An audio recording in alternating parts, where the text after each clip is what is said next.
This entire military is one cohesive, dedicated force. And the threats to our nations, they don't sleep. They're watching our every move. Iran, Russia, China, North Korea, ISIS, Al-Qaeda. They may be watching this right now. Our military should not be mistaken for a cable news gabfest show. We don't care what you look like. We don't care who you voted for, who you worship, what you worship, who you love. It doesn't matter if your dad left you millions when he died or if you knew who your father was. We have been honed into a machine of lethal moving parts that you would be wise to avoid if you know what's good for you. We will not be intimidated. We will not back down. We don't want war. But if you want war with the United States of America, there's one thing I can promise you, so help me God. Someone else will raise your sons and daughters.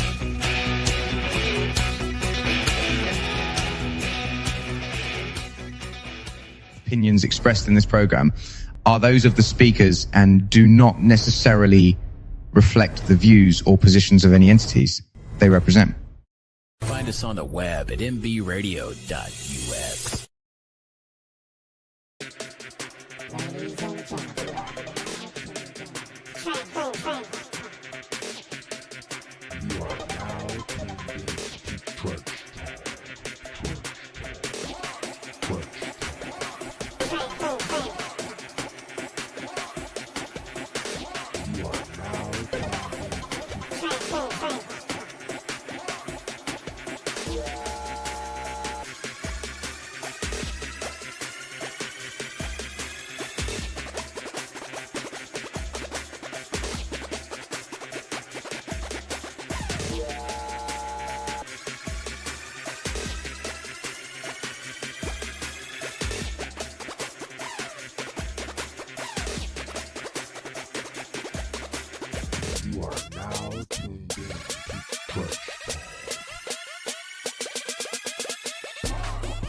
All right, good afternoon and welcome to another episode of Trench Talk, the Farron Dozier Show, Trench Talk US edition, Wednesday. What can I say? Just a lot of stuff going on in the world as we know. If you've been watching what little TV or what little social media or radio talk shows, however you get your news today. There's just so much going on in the world today, and so this episode of Trench Talk US should be interesting. I am not into politics, even though I did serve in the military and I'm a part of this government system. We know that politics talk can get in the way of a lot of relationships, and so for me, you have to figure out how do you give up your opinion so that you can hear other people's point of view, right? Because sometimes our opinions get in the way. That's what I see. I see that our opinions get in the way to the point that we are unable to even listen to one another, right? And so if you understand that and you live from those conversations, then sometimes you have the strength and the power to set aside your opinion and to hear and listen to someone else's perspective or point of view or whatever that is. Because none of us are right or wrong in our conversations. And I believe that in our country, it's what's separated. We've already been separated. We are, if I say we're United States, that's a capital U and a capital S, small U, lowercase United States, because we are not connected in a way that just look at the results, look at the outcomes in the world, right? So we hear it, we see it. Is the whole U.S. that way? Probably not. I could tell you, I could talk to my neighbors right here in my own neighborhood, and we don't have no differences in opinions or anything. So who really controls these airwaves and focuses on these kind of topics on a globalization perspective? So for me, it's like, okay, so how can I use my platform? How can we have these conversations in a way that we can share information? Look, we all, doesn't matter what nationality you are, it doesn't matter what your skin color is, male, female, we all have the same worries, we all have the same concerns, we all deal with similar or the same circumstances. We just might respond or react differently because of how our environment has taught us how to respond. And sometimes our environments don't teach us, I won't say the correct way, but again, our environments teach us the best way that they know how to survive this world, these world systems. And so they're not wrong. However you grew up and what your family taught you about Democrats, Republicans, the United States, the president, the electoral college, like whatever they taught you how to think about those conversations, you might want to go back and rethink to see if that's how you think about those today. And that's fair. I had to do that for myself. Yes, my family, my parents taught me the best that they knew with whatever and what they had. However, I had to figure it out I had to go at some point and figure it out on my own. So today we're going to have some conversations like that. I got Big Dre in the building who's going to be hanging out with us, of course. But my first part of the segment here is with a dear friend of mine. We met on social media a few years back. Andy Chan. Had a great conversation with him and his son. I have a conversation called Life of a Series. And the son to father, father-son conversation is something that is very important to me. And so I had an opportunity to interview him and his son. And again, great family, great human being. He's in Canada, right? So if you see what's going on in the world today, and President Trump is doing what he's doing with all these different conversations of the world, and I'm gonna say this for myself. You know, the government system, they don't trust themselves. They don't trust themselves anyway, right? Because each system oversees that branch.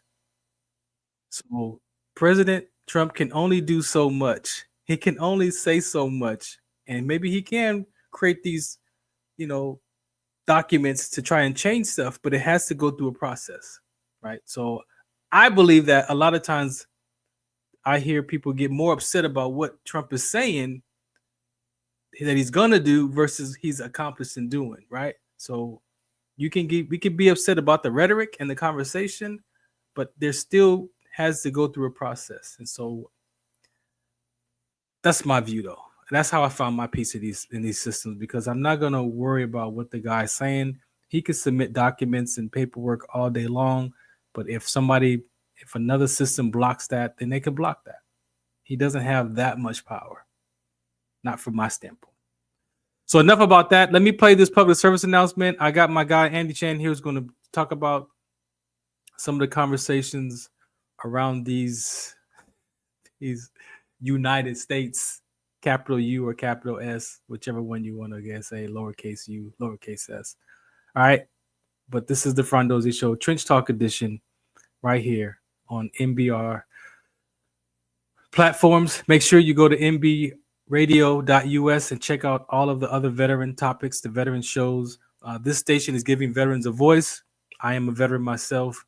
And yes, this microphone here has played a huge part of my life the last 14 years of how I found my space and my voice and a passion to have these kind of conversations right here on the Farron Dozier Show. Some of us still carry the burden of battle. It threatens to drown us in our everyday lives. In battle, we had our weapons and combat gear to keep us safe, to keep us confident. But when we returned home, we were not armed with weapons and gear to cope with our own minds. I was lucky to find my combat gear, my mental weapon, and it's called Calmago. Calmago is a drug-free device that allows you to achieve calm in less than 3 minutes. In moments of anxiety, stress, anger, panic, or insomnia, not with medication, but rather by activating the parasympathetic nervous system through breathing regulation and multisensory stimulation. A recent study has shown that Comigo decreases PTSD and anxiety levels in veterans, helping those who are suffering and having a long-lasting effect. Visit Comigo.com to learn how you can get Comigo through the VA or with a special veterans discount code. All right, again, welcome back to the Farron Dozier Show, Trench Talk Edition. Let's get this party started right here. Let me bring Mr. Chan to the... What's happening, sir? Hello, hello. How are you? I'm good. How you doing today? Not too bad, not too bad. Thanks for the invite. Yeah, thanks for hanging out, man. I appreciate you. So, go ahead and ask me the questions, and I'll give you the best answers I can. Yeah, from a very Canadian perspective, by the way. So let's first introduce yourself to the people who are watching, and like I said, we'll get started. Sure. Andy Chan. I've been a financial advisor in Canada for coming up on 19 years now. So it'll be 19 as of this October. I've seen a lot. I'm a big fan of following the money. So recently, I think you saw my post, which was about the BRIC currency as well as cryptocurrency, how that's going to affect us. And it's just a matter of we need to start following the money and understanding that sometimes if we decide to do what's known as great results, but it's short term. It's the same as if you've ever seen a new CEO, and that's what is the issue right now. Donald Trump is coming in and treating America like a business, not a government. And that's the issue, because very short term CEOs in North America and Canada, being part of North America, and even in Mexico, they get paid based on quarterly results. They're not paid on long term, because by the time what they do is going to benefit, they're no longer in office. So that's one of the reasons why I've always been a big fan of, even though I'm Chinese origin, of Japanese vehicles. Okay. Because Honda and Toyota, the way they design their vehicles, we all know they last longer than the domestic 3 or domestic 2.1, as Chrysler is no longer owned by North America anymore. It's part of Stellantis now, right? Right. So when you follow the money, you understand that short term, this is beneficial, but long term, it's going to be very harmful. By placing tariffs on your closest trading allies. So I posted a few things on here, and if you want to grab them off my page, you'll be able to see that in the past, China's major trading partner was the U.S. At one point in time, and I didn't put the graphic up, but at one point in time, about 80% of all China's trade was the U.S. That's no longer the case.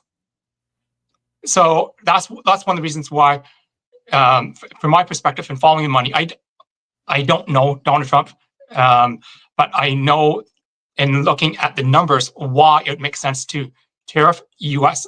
tariffing Canada and Mexico right away, because we're the biggest trading partners, and it's a deficit. Yeah.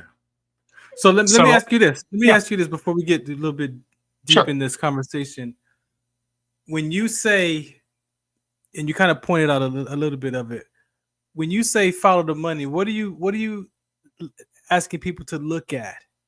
What are you pointing to when you say follow? Because I do believe that, looking back on a lot of the different presidencies that have been through these terms, the decisions that they make are life. They're like 50-year decisions to unravel. Like, right?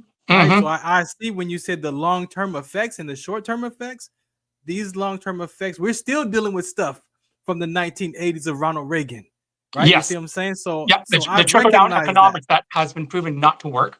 The fact that so America had its greatest, absolute best years when the highest marginal tax rate was in the 90 percentile. So what that means is that it was no longer incentive for someone to make $3 million a year, because they would only keep $300,000. All right, and that's not actually the way it works. The way it works with graduated tax systems, that the first amount you're only taxed 15%, then it goes up to 20, then it goes up to 30, and so on as you make more and more and more. It's the idea is that once you make over 250, that's when you actually are paying 90%.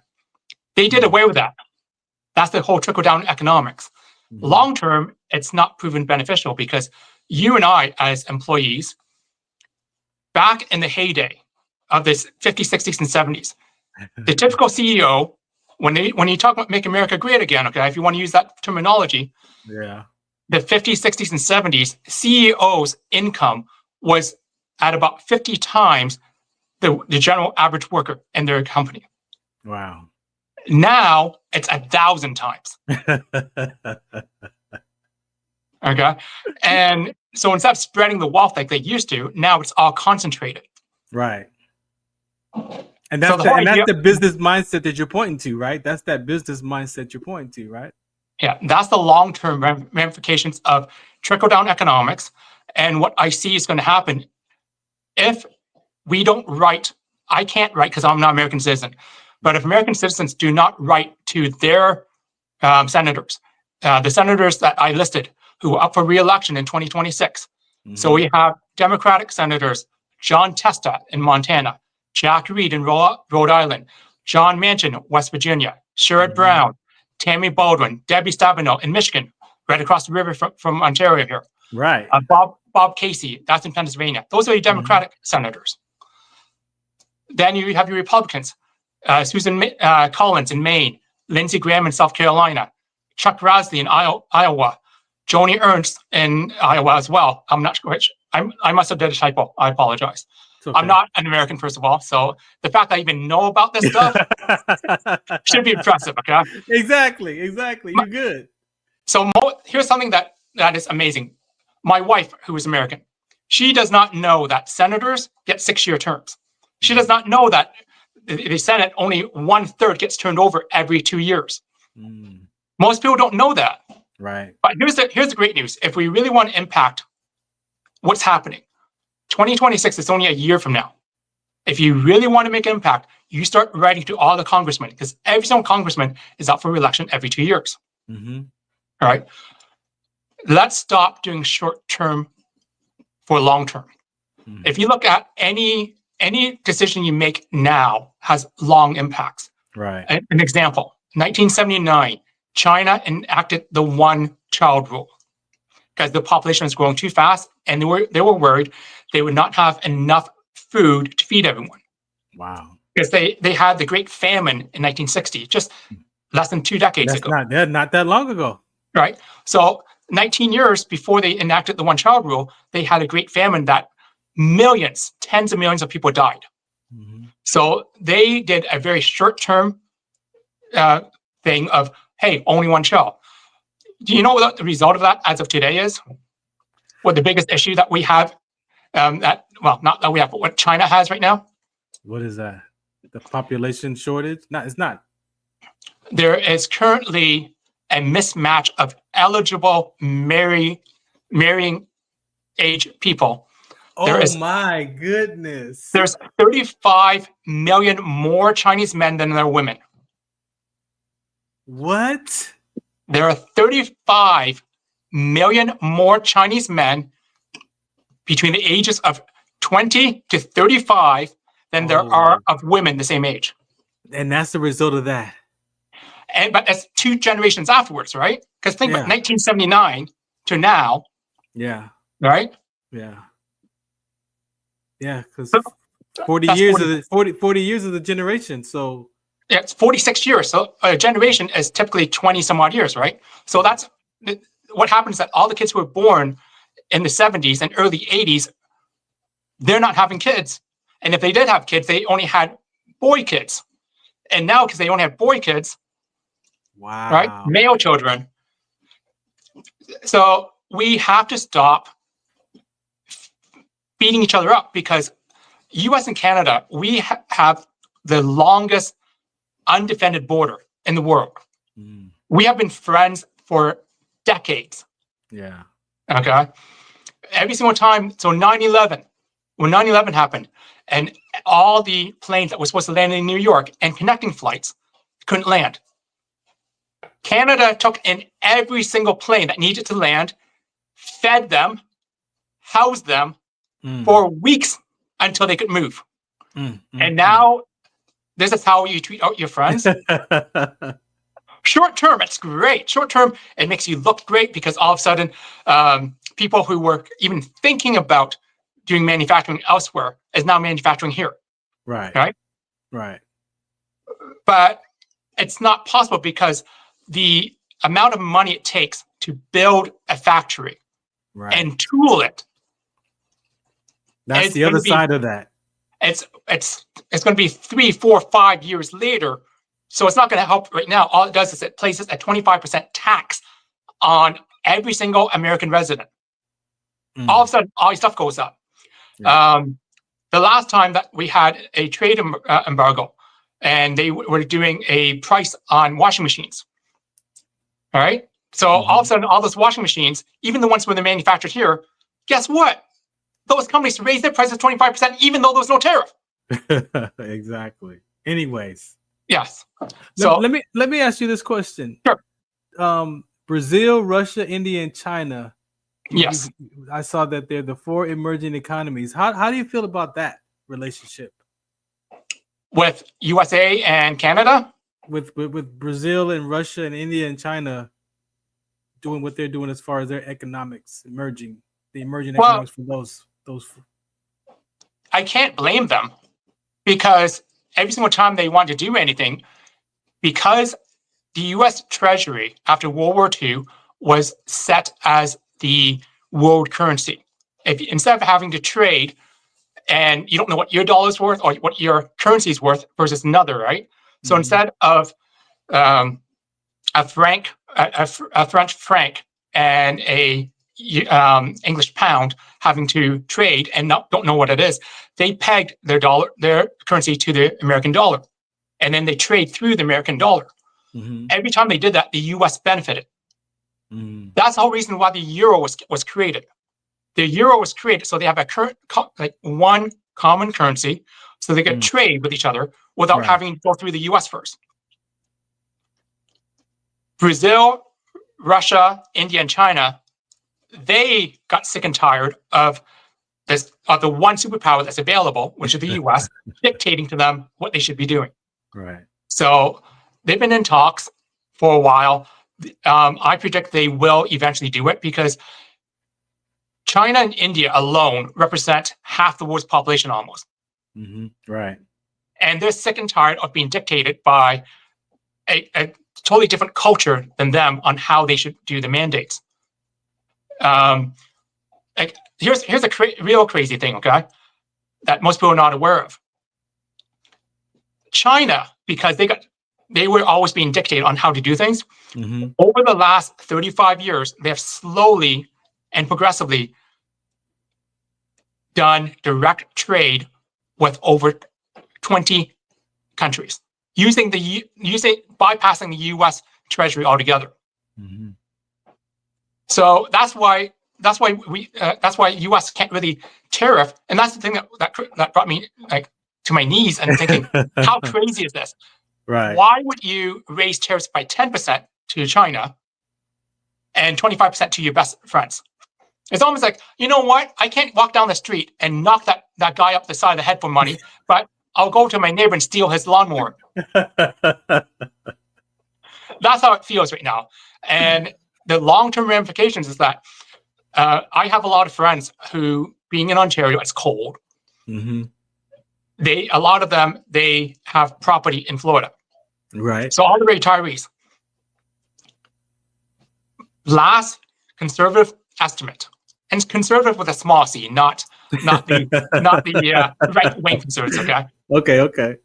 So a low estimate right now is that 1 in 5 Canadians are selling the properties in Florida and looking to buy outside of the U.S.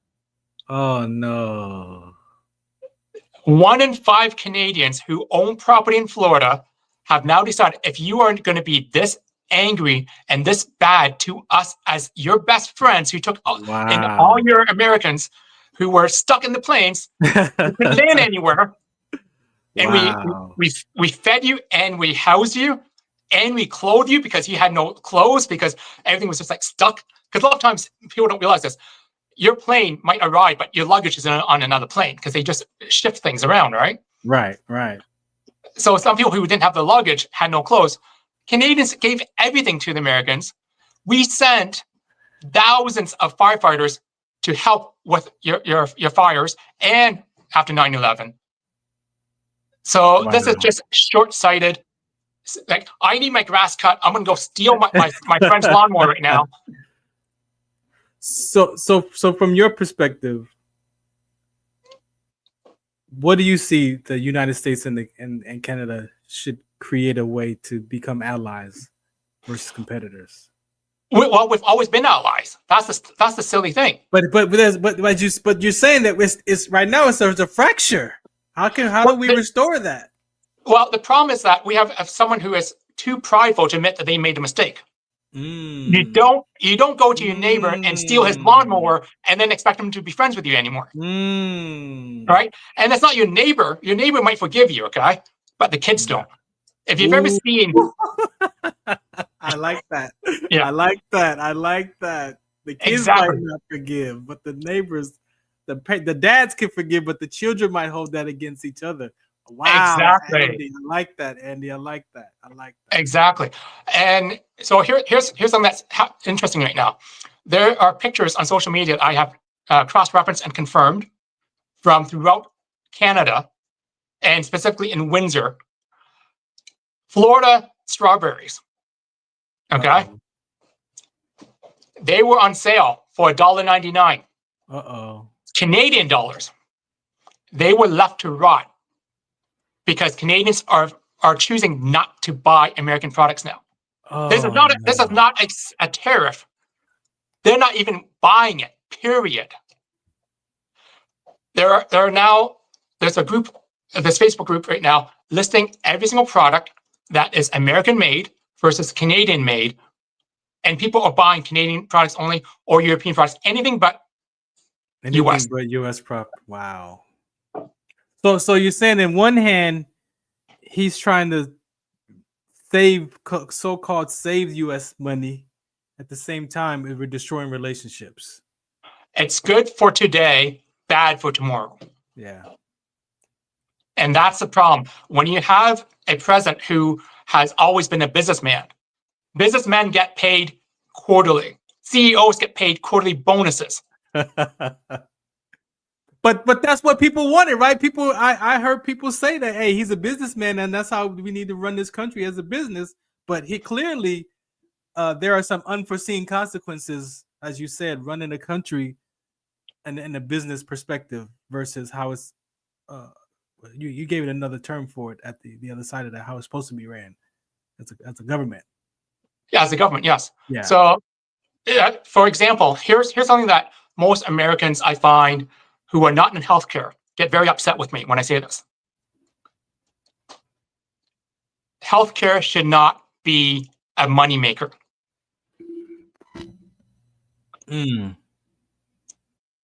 Look at how many people you know personally who can't get something done because their dentist, their doctor, their whatever is not in network. There's no such thing in Canada. It's either you have cancer, you get support. You don't have to wait to be in network. Right. But if it's for profit, it doesn't work. We all know about Flint, Michigan, right? Flint, Michigan's water issues. Water. Right? For how many years now? It's still ongoing. How many years now? Yeah. But that's because they treated water our second most valuable resource that we need. You can survive maybe 5-6 days without water. All right. And instead of treating it like a common need that everyone gets access to, they treat it as a profit issue. Yeah. And look what happened. I can see that. So certain things, yes, make it business because it makes sense. But other things, you have to look long-term. There's a reason why when I look at, so the Japanese have something called ikigai. Okay. And they also have something called kaizen. So the kaizen method means improve a little bit every single time instead of trying to do a huge grand slam. Right. Last time I checked, 17 singles is equal to 1 Grand Slam.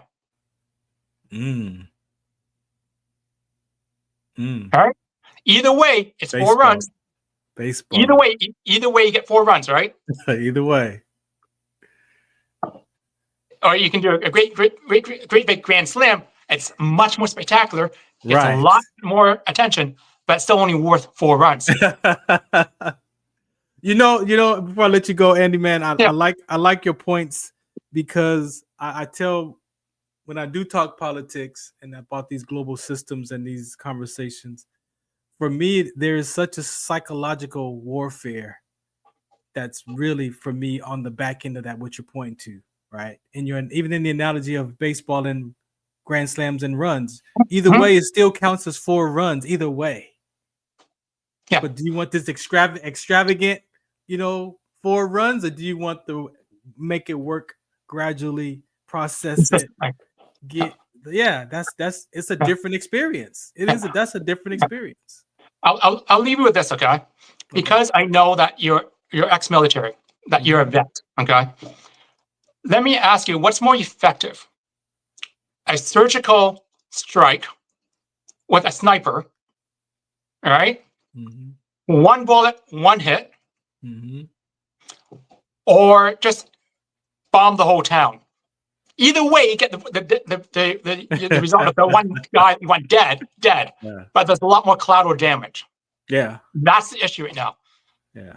We have too much collateral damage, and that collateral damage, the dads might forgive each other, but the kids won't. I like that. Man, I'm gonna say this to you. You said about the Make America Great Again, right? The damage of making America great again goes back to the loss of the Civil War between the North and South. It goes back to the South being a Democratic Party, blue, and then Ronald Reagan coming in and changing them to red. But the mindset never changed. They still have the blue state mindset, which was what? They want power in the state.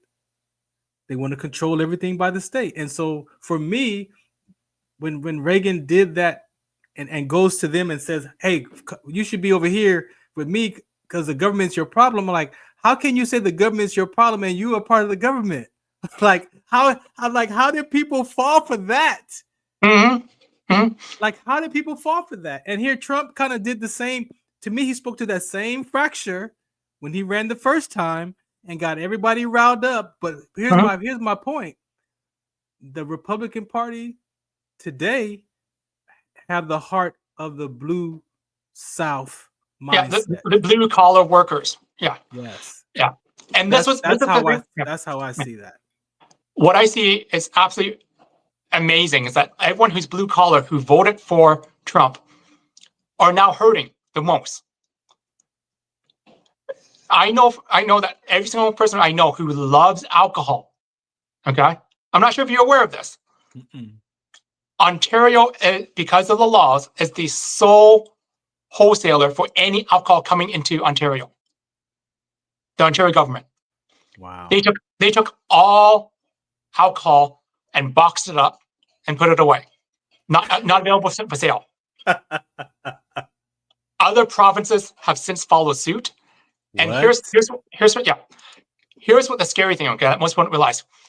Ontario alone sells $950 million of alcohol from the US every single year. Wow. Of which, here's a real amazing thing. Talking to my friends who own restaurants. Yeah. And my son works in a restaurant. In the smaller restaurants, they have pivoted and they have decided to no longer, once they run out of, like some restaurants are not even going to serve the American alcohol. They're like, you know what, we're going to box it up and we might sell it later, but they've already made arrangements to buy alcohol from within Ontario.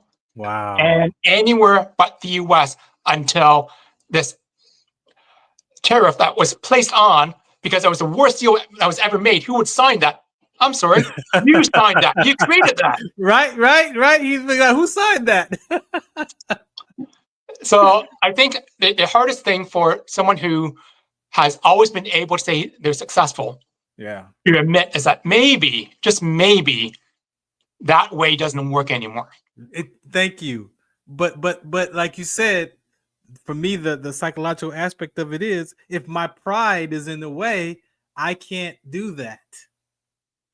And that's why the way that you do that, right? I don't care how prideful you are, but if you have 435 new Congress people all getting screamed at with letters, and that's one thing that people do too much nowadays. They go on Facebook, they go on social media, they complain. Opinions all day. Right. That is very easy to ignore. Mm-hmm. Very, very easy to ignore. You know what's hard to ignore? 100,000 physical pieces of mail mailed to your office. Now that's true. So that's true. Anyone who's listening to this podcast, I implore you, please. I'm going to ask Farron to share my post. I made it public. Are you still there? I'm letting you have the floor. Go ahead. Okay. So I'm employing all my friends and family who are American, and anyone who's American who's watching this. Please go to my post. Farron will share it. There's a list of Republican senators and Democratic senators who are up for re-election in 2026. Every single congressman is up for re-election. Flood their offices with physical mail using your post. It's hard to ignore 100,000 pieces of mail saying, hey, why are we being mean to our friends? Hey, why are we taking our friend's lawnmower and expecting them to be okay with it? That's what needs to happen. That's the only way you can combat that, because I don't care how proudful you are, when you have that many people saying no, it will make a difference. You can decide, hey, I want the short-term gain, and you'll end up with a lot of long-term losses. That's what's happening right now. That's why China is now, they are giving people not just opportunity, they're not just saying, hey, you can have more than one kid. They're giving people money to have kids now. And it's going to be swinging too far. We need to just stay the course, find a way where we can get a little bit better every single year instead of aiming for the Grand Slam. Grand Slams are glorious, they're exciting, but I would rather get a whole bunch of singles that still equal 4 runs. Or a better example is, since most of the people here, I believe, are vets and ex-military, do you want to use a sniper to take out a target, or do you want to drop a nuclear bomb? Either way, the target gets killed, but one way has a lot less collateral damage. And that's my plea to all my American friends and family. And thank you, Andy, man. I appreciate you, man, for hanging out with this. I really appreciate your share and how you framed the conversation for me, man. Like I said, I don't really get into these topics, but when I saw your post, I'm like, let me listen. Like you're in that country, like you see it firsthand. So I'm grateful that you accepted my invitation to come in and share your perspective, bro. I really appreciate you today. You're very welcome. Thank you for the opportunity. And the thing that people have to remember, politics, forget about being right wing, left wing, okay? We're all humans. We have more in common with each other than we have different. Thank you. That's my point. Yeah. That's my point. Yeah. Canada and US, Tom Brokaw said it best 15 years ago. Canada has been the US's best friend for decades. Don't take my lawnmower. Knock on the door, ask me to borrow it, though, at least. Exactly. And then fill it with gas, clean it up, and we're good. And but don't just it. take it from me. All right, Andy, man. Thank you so much for your time. Enjoy, man. Appreciate you. Right. Say hello to your family, too. Thank you. I will. Thanks. Bye now. All right. Bye-bye. All right. You heard it first right here on the Farron Dozier Show, Trench Talk Edition. We dibble and dab in a level of politics that I understand and relate to, but it's always, nice to have someone come and share their perspective and hopefully give you some thoughts, right? Like you said in the end, we're not different. I said it in the beginning, we're not different. We have the same worries and concerns and circumstances, and sometimes we just respond to them differently, right? In the best way that we know how to survive those moments in time. But as he said, sometimes we do things. I've made some decisions in my life from 12 years ago, 13 years ago, and today I'm still experiencing the unforeseen consequences of making those decisions. Like, we got to be able to tell the truth to ourselves first. And sometimes we do things in short term that can have a long-term effect on us, especially if we don't see the full scope, or at least take a moment to ask questions to find out, hey, if I what happens if I do this? What do you think would happen? Have you done this before? Yes, this is at a human being level. This is at a conversation level. But how is politics any different? You know, how is it that you can make these decisions and we give our vote away, and it gives them the power to make these decisions for us in one perspective, right? So I'm gonna leave it alone. Andy said it all. Appreciate him. I'll come in right back with my guy. Big Dre is here. We're gonna get into some more Trench Talk edition. Life Tour Sports, Bags of Canvas. This is might be a little. No, it might not be a little bit more lighter conversation, because we don't play around with it. So right here on the Farron Dozier Show, Trench Talk US, MB Radio, all the platforms we're streaming on, Facebook, the Instagram. Just check it out. Just Google MB Radio. Shout us out. What's the count?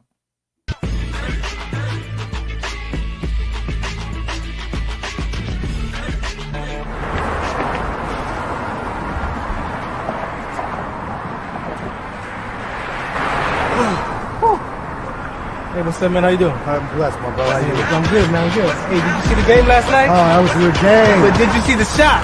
I lost money from that shot. Oh, man, that shot was cold, I man. hated it, but it was good. Damn. What's in those jeans? You really want to know? I do. Exhaustion, muscle spasms, asthmatic issues, unexpected sickle cell trait crises. Damn. Are you serious? When I was young, I found out I had sickle cell trait. My mom's told me, but I ain't have no knowledge of it. But when I got older, I had a child, and the doctor told me my daughter has sickle cell trait. Do you know the facts that both parents have sickle cell trait? There's a 50% chance the child may have the trait, and 25% chance the child may have the disease. Hey, that's what's the count. Do you know that 2.5 million people in the United States have sickle cell trait, 300 million people globally? I didn't find out I had sickle cell trait until I was in the Army, 10 years. Next thing you know, I had a sickle cell trait exertion site. Sickle cell?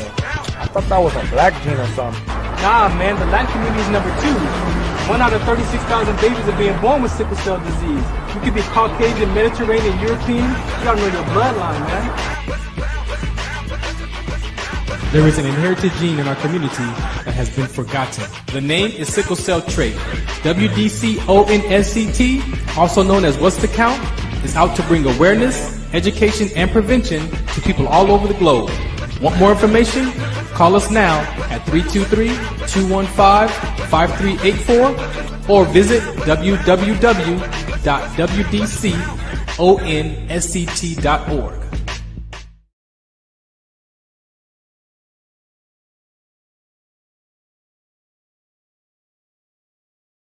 Zetovia salve, made from natural and organic ingredients, good for inflammation, poor circulation, hemorrhoids, yeast infection, lip sores, dry coughs, eye pain, minor cuts and bruises, and ready to purchase at botanicaherbalco.com.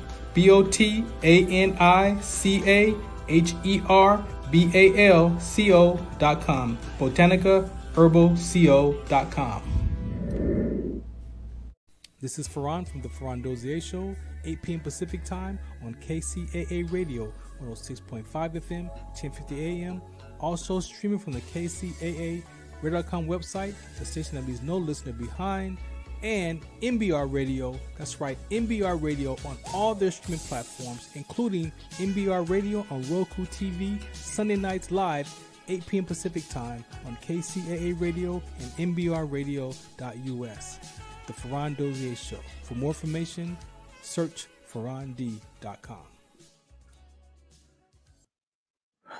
All right. Welcome back to another episode of the Farron Dozier Show, the Trench Talk edition. Yep, you can catch me on Sunday nights at KCA Radio, 8 p.m. Pacific time. Another episode of the Farron Dozier Show. That one is more of still a variety talk show. I do some veteran talks over there too, but that's more of my variety show, sports talk, things like that. So, all right. So, what can I say, man? It's been a pleasure these last few weeks working with Big Dre here, man, and he has truly been a blessing. Just the things that he's been up to in his life, and ready to share that with the community on a whole nother level, right? I could put it to you that way. So let's just get you on the table. All right, you mothers. All right, you mother. Get y'all my way, What's happening? What's happening? Doing it, man. I'm chilling here at the house, man. A little rain, working on some projects out of Dayton, Ohio. Okay. Working on some stuff. I got some stuff going on in Dayton, Ohio. It's gonna be big, and I got some things going pretty intense. We had a little stint with the law on Saturday in Huntington Beach. Crazy. But first of all, how you doing, man? Man, I'm good, man. I'm blessed today, bro. Like I said, this Wednesday is one of my set aside as my radio show day, so we here live. So I'm in it. What do you think about what Andy had to say, man? Do you got anything? Man, that was deep, man. It was, man. And you know what? I always said I have some of my best friends from Canada, and I was a real good friend. I lost a friend almost 15 years now. A couple days ago, Corey Haim. Corey's mom, Judy, is a good friend of mine. I try to stay in touch with her as much as I can. She's been battling some health issues, but Canada was a great place. I went on tour with the Black Eyed Peas. We had a great time there. Got treated like specialty.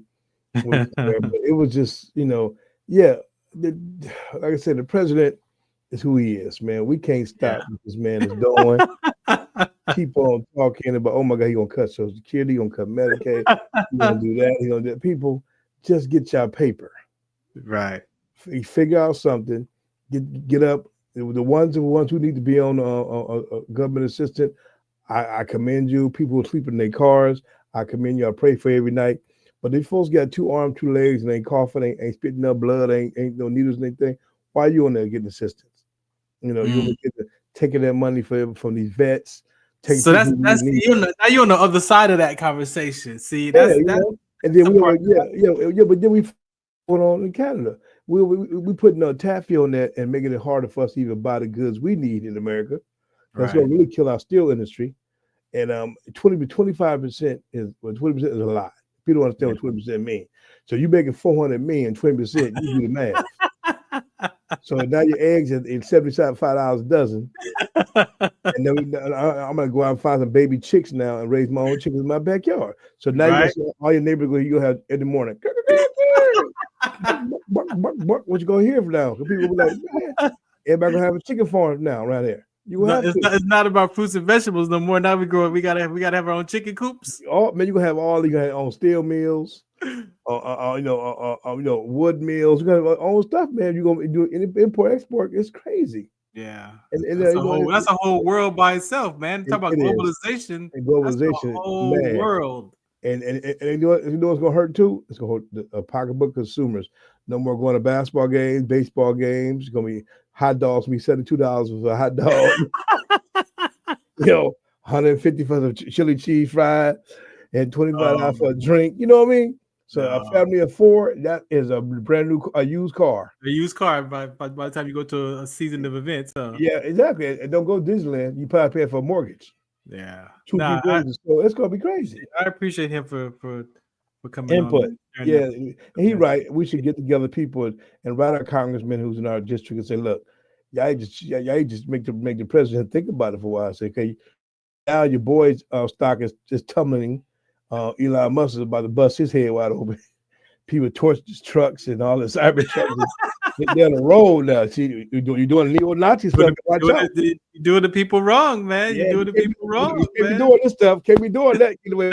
People don't do all that. You don't do that. But not America.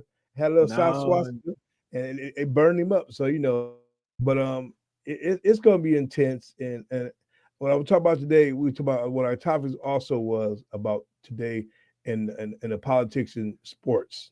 And how sports, how that's a business. That's $1 billion. What? Oh, another $1 billion world. business, another Sports world of world. business. And if for y'all who don't know, who fought for football is a nonprofit, and people don't understand that. And that's football league is a Wait. nonprofit. The what? National Football League is considered a nonprofit. What? And see, how do you think most athletes make their money? Okay, when you're owner of a football team, No and wonder. think about it real good. Dallas Cowboys worth what? Their franchise team probably worth billions. Same as the Dodgers, Yankees, the Mets, all these teams. And look at it how Shohei Ohtani's contract. Now I'm gonna break it down for y'all. People don't understand baseball. He got $700 million.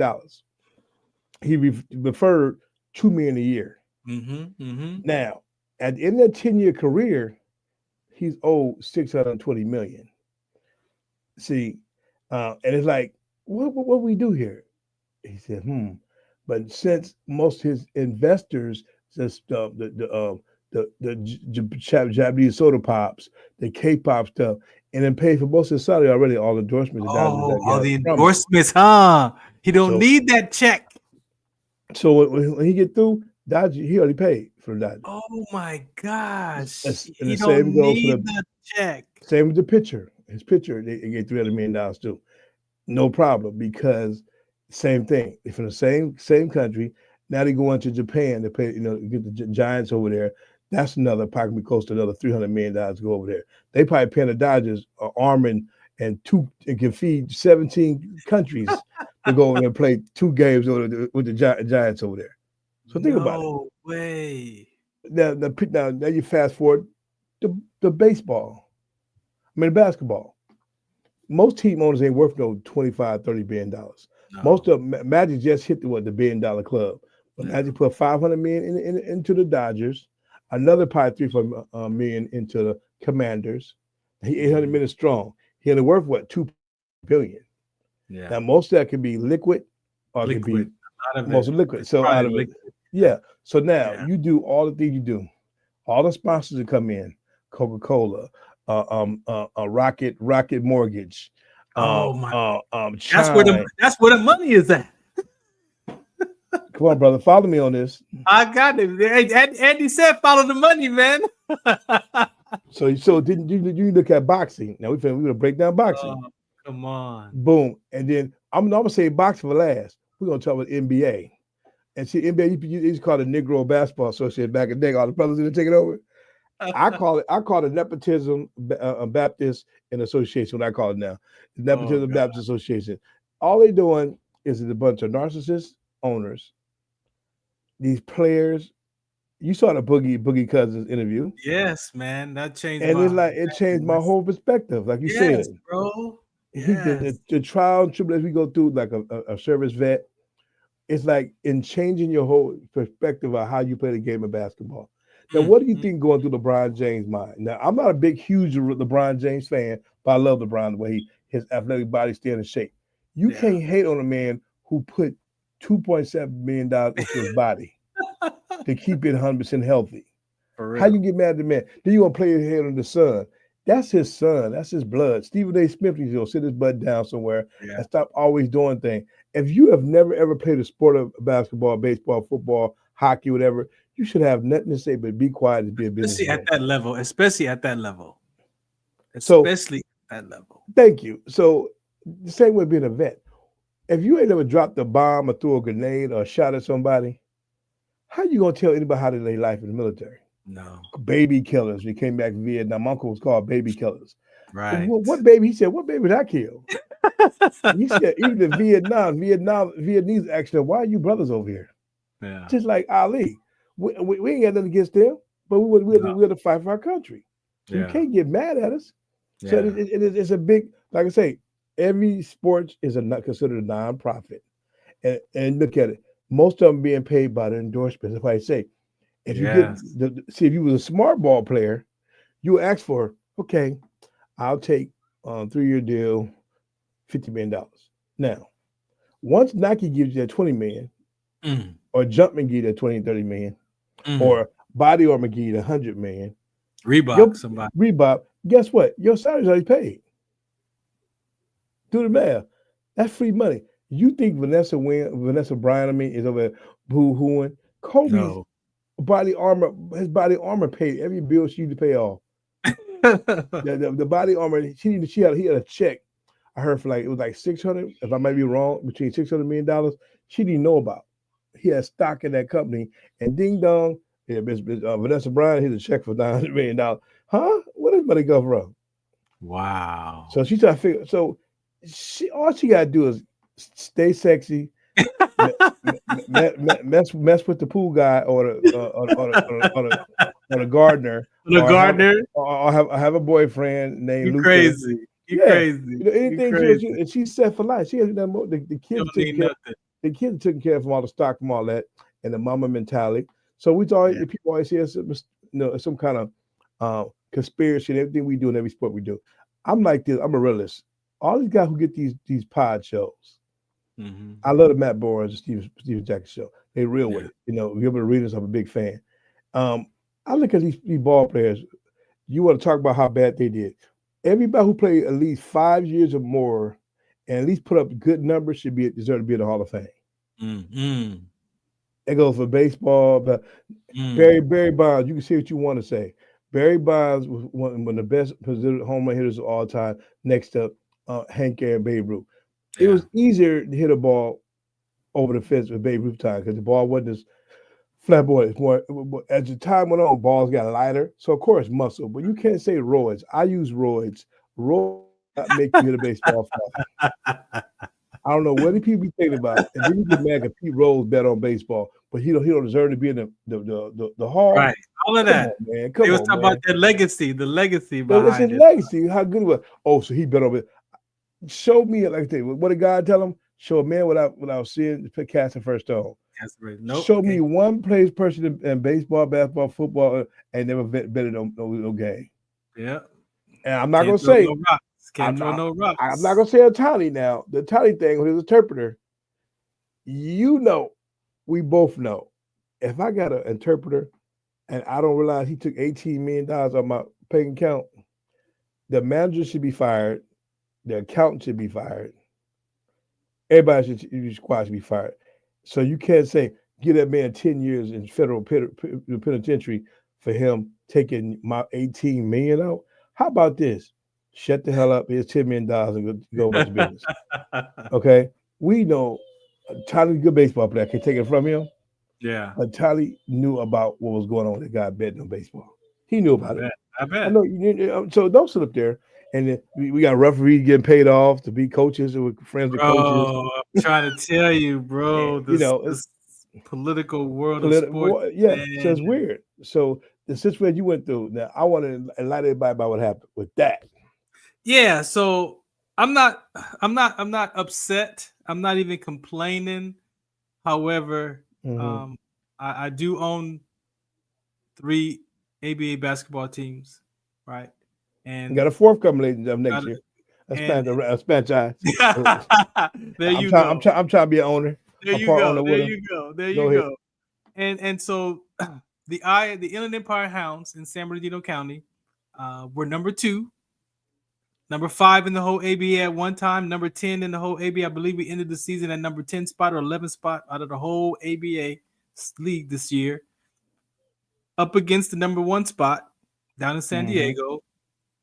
There were some conversations given to us that there could be a referee down there who's friends with the coach and the owner from some childhood past relationships.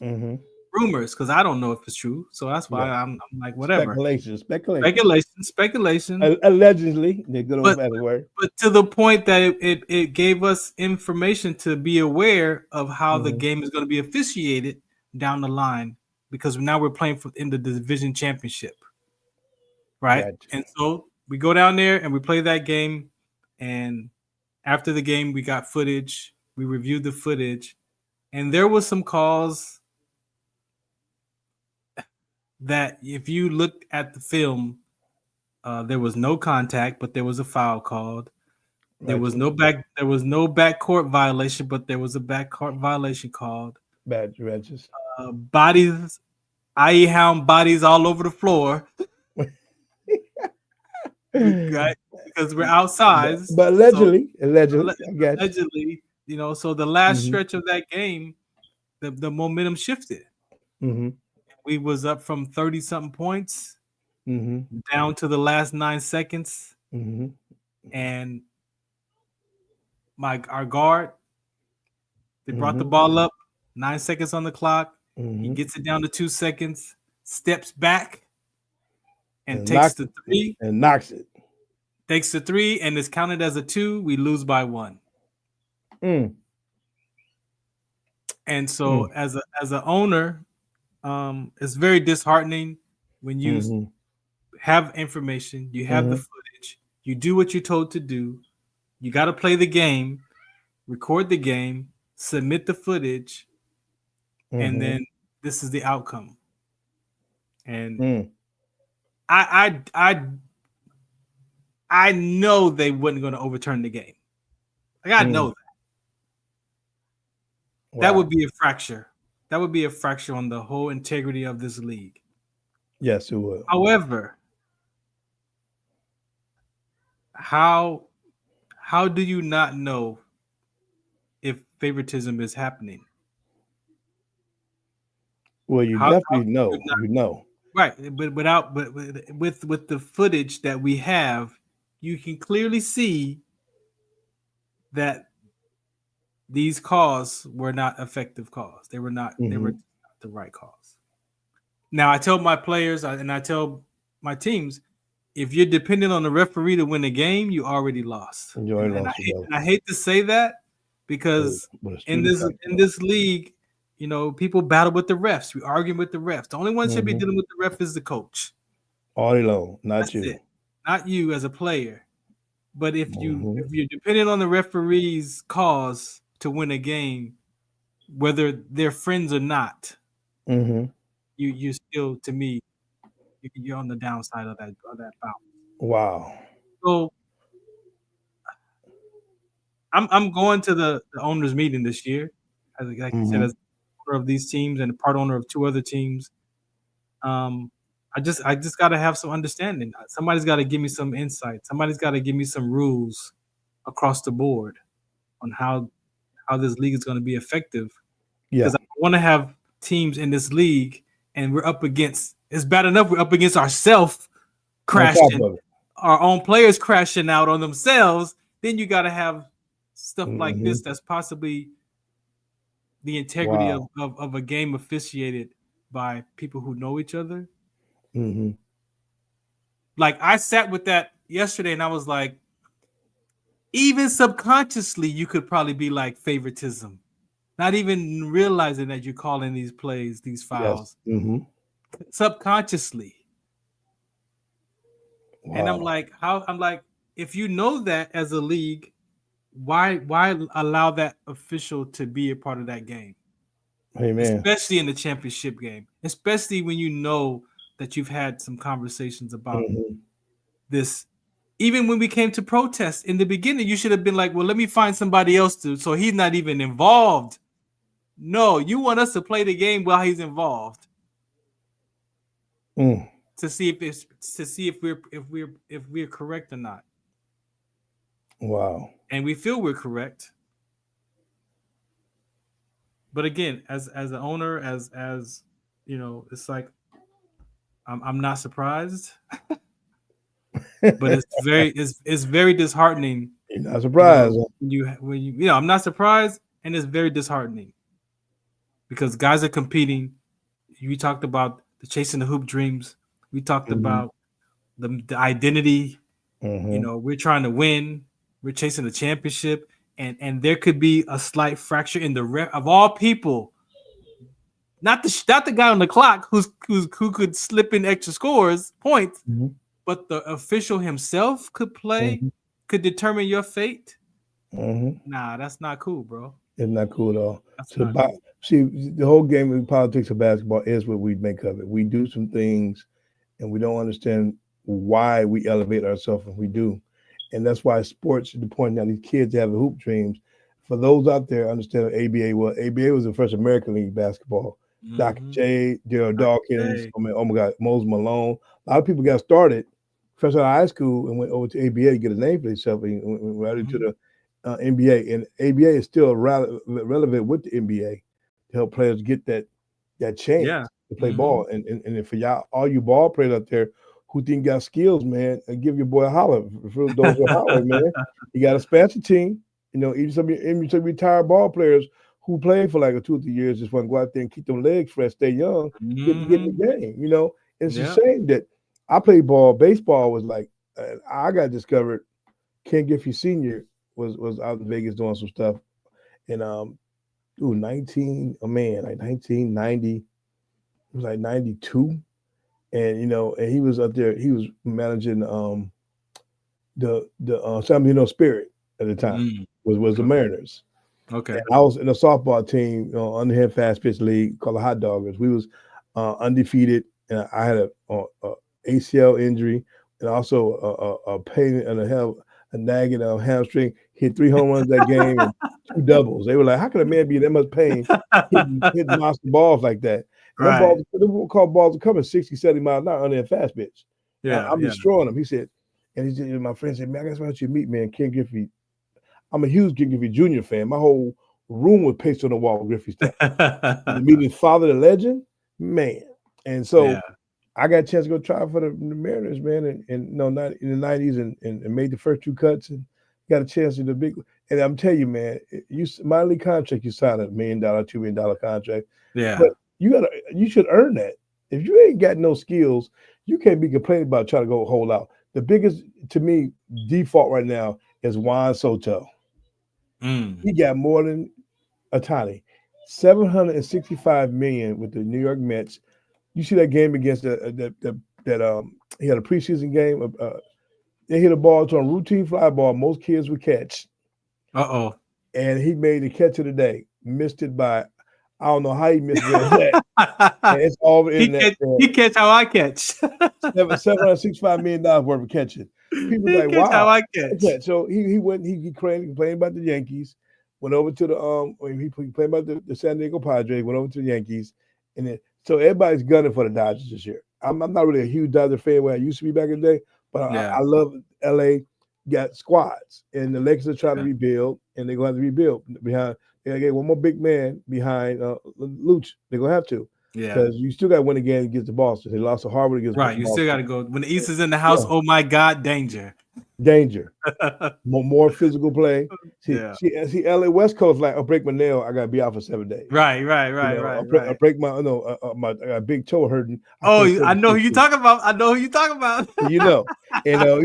And the East, man, broke fingers. You put it back in place. But number 24, rest his soul, he dislocated the finger and he wouldn't put it back in place anymore. And then your boy, Riley Lott, broke his finger, put it back, and still played the game against the 49ers.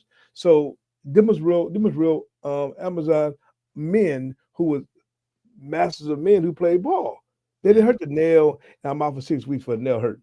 It's a different. The difference is you run down the court, and the problem is they forgot the love of the game. Like Shaq say, when you love the game, that's how you do it. Charles Barkley won 1 ring, but he's still a Hall of Famer. He had a hell of a career. You gotta give it to him. He had a hell of a career. You know, Clyde the Glide. He had a hell of a career. You can't hold that against him. And the most phenomenal best dunker next to Dominic Wilkins, Vince Carter. But that's what Cousins was saying in that conversation. He's like, you could be a great player on one team and then get moved and not by choice to another team and become trash on paper. Big time. Because of the team. 3 rings. He got 3 rings. Bro, Robert Ory got. People don't really, we don't talk about his rings, do we? He got 5 over 5. And you look up like, well, is he in the hall yet? Yeah. Exactly. Politics. It's like who's the best all time? Hands down, 50,000 points scored, LeBron James. You can't compare the 90s to the 2000s right now. No, you can't. Jordan had 102 fevers, still played, hit 40 points in the game. Every generation has their guy, and we should just leave it at that. He's the one. Every generation has their guy. He's one. Him and Kobe, to me, they both own that together. Yeah. generation. Not just LeBron hit 50,000. You keep forgetting people. He had 4-year head start over Kareem Abdul-Jabbar. Kareem had to do 4 years at UCLA before he went to the pros, people. So LeBron should have broke that record. He had a 4-year head start. And I think you should not let them kids go out of 2 years out of high school and go to pros. They should at least make it do 2 years of college and then come out, because that's the problem. Yeah. They come out to the streets of money. When you come from the streets and you get a $50 million deal, woo! You know what happened with the streets. But I'm getting all the Gucci pants, shoes, underwear. We talk about financial literacy, all right, huh? Yeah. So, I thank God for it, man. But like I say, it's an honor to be on the show. And for those who don't understand, we have a show on Sunday nights. It's bags, bags to canvas. Bags to canvas. And we doing the address. I got the address now of the grand opening of the Hammer and Nails. Oh, man. 121 West Olympic Boulevard in the city of Santa Monica. And we're going to get the facials. I became a member. I got the $91 a month package. Got 2, and you go up to almost the 600. Get you 4 or 5 limited. They got a bar there. It's a place for men to go and just be men and enjoy themselves. So we're gonna be doing a live broadcast April. Shout out to my boy Fez, Russell, the CEO of Hammer Nails. He owns 2 locations. It's a franchise. If you interested, talk to him and they come out. All my celebrity friends watching this, come on out, man. Rock the carpet. You get down, sit down with me and my boy, Mr. Dozier, and talk about sports, boxing, everything. Man, so, let me play this PSA and come back and talk about some boxing before we get out of here, because we definitely want to touch on some bags and canvas. Again, thanks for listening in. This is the Farron Dozier Show. I got Big Dre in the building. Coming up next, some bags to canvas talk right here on MB Radio platforms. Shout us out, what's the count? Some of us still carry the burden of battle. It threatens to drown us in our everyday lives. In battle, we had our weapons and combat gear to keep us safe, to keep us confident. But when we returned home, we were not armed with weapons and gear to cope with our own minds. I was lucky to find my combat gear, my mental weapon, and it's called Calmago. Calmago is a drug-free device that allows you to achieve calm in less than 3 minutes in moments of anxiety, stress, anger, panic, or insomnia, not with medication, but rather by activating the parasympathetic nervous system through breathing regulation and multisensory stimulation.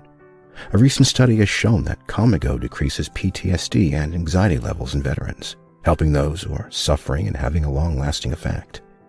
Visit Calmago.com to learn how you can get Calmago through the VA or with a special veterans discount code. Tune in to the Farron Dozier Show on KCA Radio 106.5 FM, 1050 AM. Also streaming from the KCARadio.com website on Sunday nights at 8 p.m. Pacific Time. Brought to you by Sports Collective TV, Sports Collective Radio, and Sports Collective Media. We got the Heme Factor, we got In the Zone, and we got Fourth Down in the 20-second timeout sports segment. All for you right here on the Farron Dozier Show on KCA Radio 106.5 FM, 1050 AM. Also streaming from the KCARadio.com website with my guest hosts Robert Lamar and Coach Will. Catch us on Sports Collective Media on Instagram and Facebook. And make sure you watch us Sunday nights at 8 p.m. on KCA Radio 106.5 FM, 1050 AM. Also streaming from the KCARadio.com website. Music, talk, sports, and so much more. Farron Dozier Show.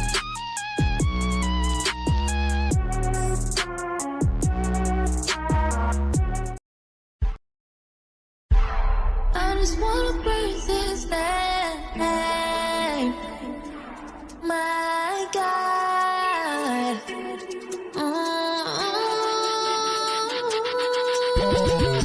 Lift his name up high, dedicate this life, give him all we got.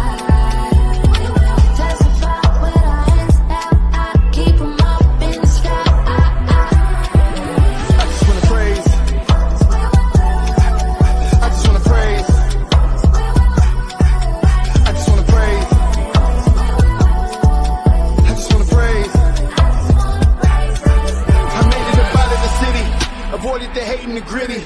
Me and my little brother, my lovely mother tried to make it easy, but we was some knuckles though. We used to let them knuckles throw. We used to let them chuckles go when we thought about the places we would go. Yeah, lights off. Yeah, no really. Lights off. Yeah, no money. Lights off. Under the candlelight. All right, welcome back to the Farron Dozier Show on MB Radio. I want to say this before I bring Big Dre back. I appreciate MB Radio for allowing me to have this military talk show on their platform. I interviewed with them probably about 2021 on the show. I forgot how I even found the platform, and had a great episode. And they offered me to come here and have my platform and have my show. And I have quite a few, as you saw in the commercials. I have quite a few talk shows, and I have basketball teams. I have a nonprofit for sickle cell trait awareness. I'm working with EQ Athletics to teach emotional intelligence and hydration and sickle cell trait talks to middle school students and elementary school students. I work with Caldwell Williams on the LBI Solutions as his curricular trainer. I speak at church. I speak at my cousin's church for Youth Sunday. Yeah, if you look in my life from the outside in, you would say, man, that dude is busy. And I'm going to tell you this, I appreciate it because I had to remove the word busy from my life because it made me feel like I didn't have time for anything. Right. And so as a child, as a basketball player, as a person who played basketball, and then an identity comes into a soldier for 24 years, my brain is wired to do a lot of things at one time. We don't call it multitasking. You got to be able to function at a high up-tempo mindset to be in the military, no matter what branch you're in, right? And so I appreciate those of you who care, and I don't know if that's a compliment that says I'm busy, but what I want to tell you is you didn't see when I was in depression and anxiety and despair and wanted to take my life when I thought that my life was over. So what you see today is a product of me figuring out what's next in my life and coming out of that depression and coming out of that anxiety to find what my new identity was going to be, or even start peeling off those identities. And so this platform on MBR, giving veterans a voice, like 14 years ago, I'd stumbled upon internet radio on Blog Talk 14 years ago. So what you see that I'm up to in life is something that it is an aspect of who I get to be. It's not what I do. These talk shows that I have on the various days of the week are a part of my life. They're part of my schedule. They're part of who I get to be in life. And guess what? Most of those conversations are across the board, the same topics that I talk from, right? And so I appreciate y'all, and I love the opportunity to be here and have those multiple shows. Each one of those shows an expression of Farron. Each one of those shows are expression of what I care about, that what matters to me, and in what I feel that's important into the world that maybe doesn't get addressed. But I want you to know that this microphone that you see right here, God used that to give me something to attach myself to save my life. So that depression, that anxiety, yeah, I have to manage it. But I removed one of those of the willingness to die. Like, I don't want to die. Like, I felt life was over, but do I want to die? No. I found something to give my life to. I gave my life to this country for 24 years. Now I'm giving my life to Christ. And yeah, I'm up to a lot of stuff, and I enjoy it, and I'm not busy. I have lots of time because I create my time. And that's one thing I want my veteran community to understand. My therapist had told me this before, and in the midst of it, I didn't get it. But he told me, you have to scale your life back. And I'm like, I don't want to scale my life back. No, I want to play ball. You can't play ball like you used to. You can't exercise. You can't do the things like you used to before your injury. But my mind didn't want to see that. My mind didn't understand that. But what I'm telling you is, I'm sharing is, we have to figure out what's my relationship to time. What's your relationship to time? What's your perception of time? How do you view time? If you view time as not enough time, then you can cause anxiety today. If you live in the future of uncertainty, then you can experience anxiety right now, and your mind is already in the future that you can't control. So yes, I laugh and I have fun and we talk, but there are people's lives at stake. The veterans take their life one every 65 minutes. And a platform like this allows veterans to come here nervous like I was 14 years ago. I'm still nervous today. I don't have it all figured out. It might look like this is my first time on the air because I have no ego in this. I'm very humble. I want to have a conversation of things that matter, and it comes out how it comes. Especially when you do a live talk show, it's gonna go down how it go down. The camera might freeze, whatever. We got to make it work. If you want to be live, I could pre-record it and make it all pretty for you and post it. But this is real, and I don't edit my shows either. Go back 14 years, those shows come out how they come out. And so for my brothers and sisters on this platform of MB Radio, I want to say I appreciate y'all for the courage that it takes to come on this platform and share your story and interview people and figure it out on the court. Because for some of us, life was over. For some of us, I was 10 minutes away from taking my life. And a 10-minute conversation like this could save someone's life. So we don't take these for granted. On the spiritual aspect of it, I appreciate God for blessing me to have this conversation, to give me what I'm talking to you from my mother's womb. That sickle cell trait, I was born with that sickle cell trait, inherited, and almost died from that gene. But here I am, speaking from it, educating others so that they may have an opportunity to understand what's going on with their body, right? So I appreciate y'all for listening in. I got a bunch of shows at Farron Dozier if you want to catch them. But this is who I get to be. This is not what I do. This is a part of my life, and I appreciate Big Dre, who is also a broadcaster on the side too. And he sees the vision. He caught the vision. I caught his vision, and here we are, moving this thing forward. Shouts out to Ilya Daily. Man, Ilya Daily's been with me since 2015. We always at LA Talk Live.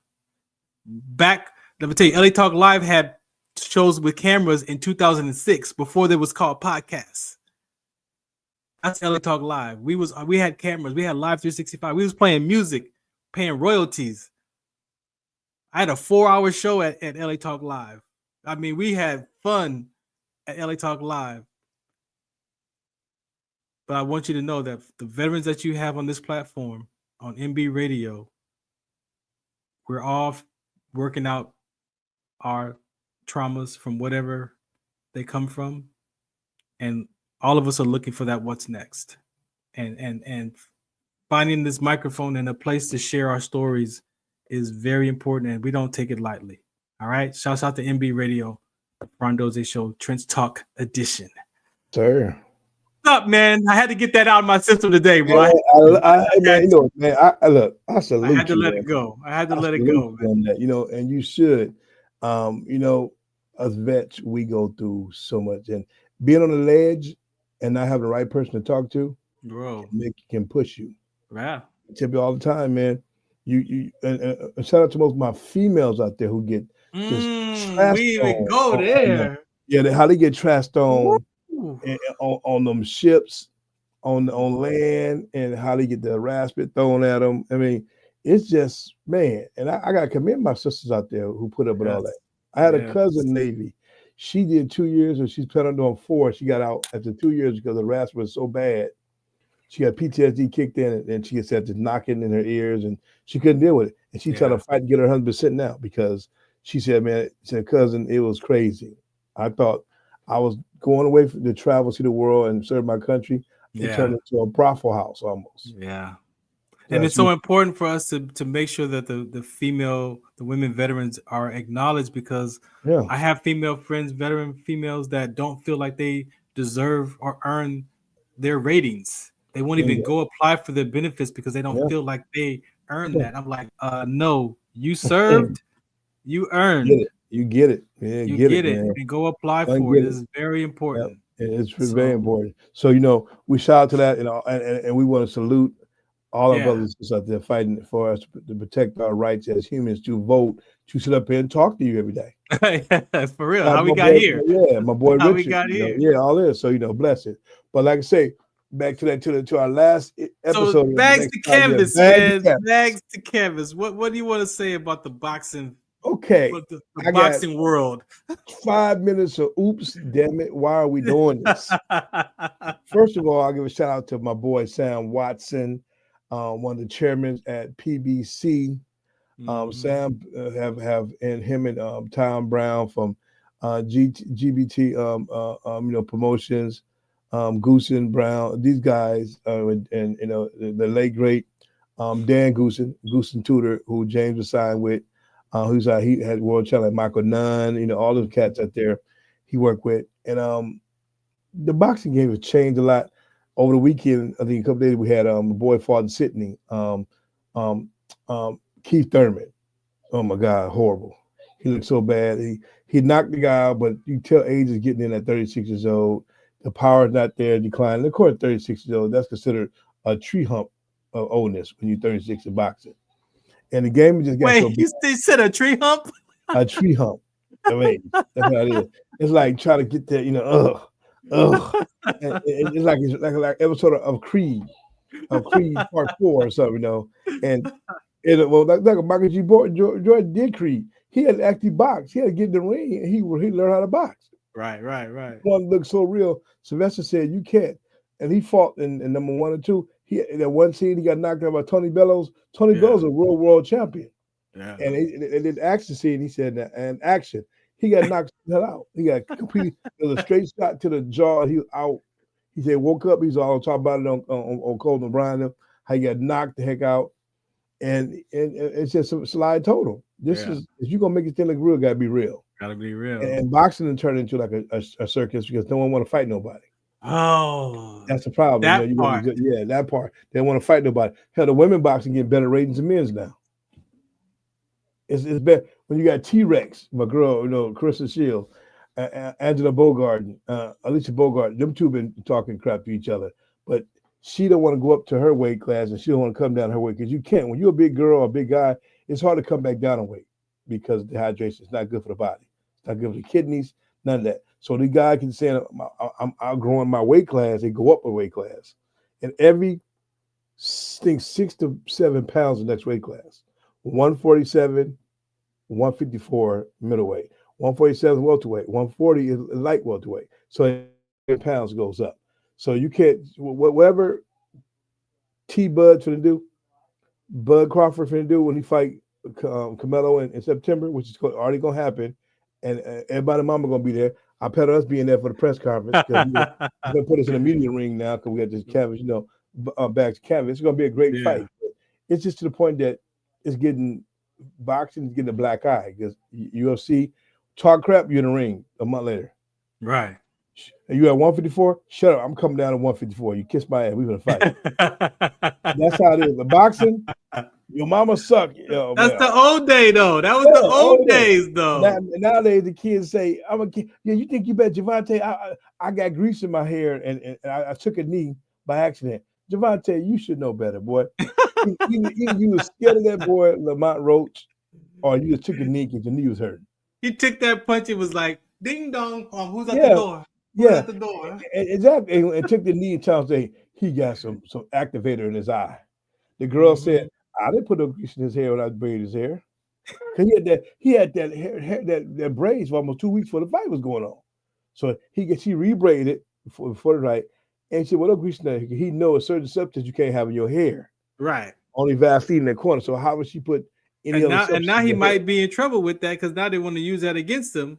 Yeah. Having some illegal substances. Yeah. So you got to see because what Ali fought your boy.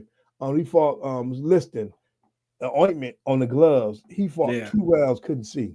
Yeah. He said, I also a remember blurry you vision. said that. Yeah, I remember he beat the brakes off of Listen Steel with blurry vision. So it ain't no excuse, brother. It got Medusa with the little eye, little braid slap against the eye. There it is. Okay, bro.